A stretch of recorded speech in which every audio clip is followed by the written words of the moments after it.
நீங்கள் பார்த்துக் கொண்டிருப்பது 24 நியூஸ் தமிழ்.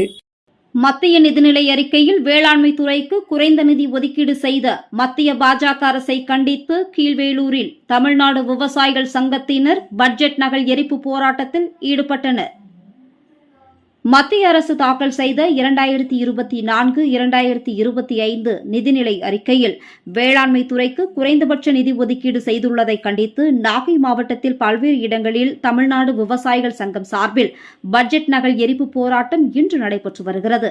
அதன் ஒரு பகுதியாக கீழ்வேளூர் கடைத்தெருவில் மாவட்ட தலைவர் அம்பிகாபதி தலைமையில் பட்ஜெட் நகல் எரிப்பு போராட்டம் நடைபெற்றது. போராட்டத்தில் பட்ஜெட் நகலை தீயிட்டு கொளுத்தியும் மத்திய பாஜக அரசை கண்டித்தும் வேளாண்மை துறைக்கு கூடுதல் நிதி ஒதுக்கீடு செய்ய வலியுறுத்தியும் தேசிய ஊரக வேலைவாய்ப்பு திட்டத்திற்கு கூடுதல் நிதி வழங்க வலியுறுத்தியும் கண்டன முழக்கங்களை எழுப்பினர். இதில் மார்க்சிஸ்ட் கம்யூனிஸ்ட் கட்சி, இந்திய கம்யூனிஸ்ட் கட்சியை சார்ந்த தமிழ்நாடு விவசாயிகள் சங்கத்தினர் 50க்கும் மேற்பட்டோர் கலந்து கொண்டனர்.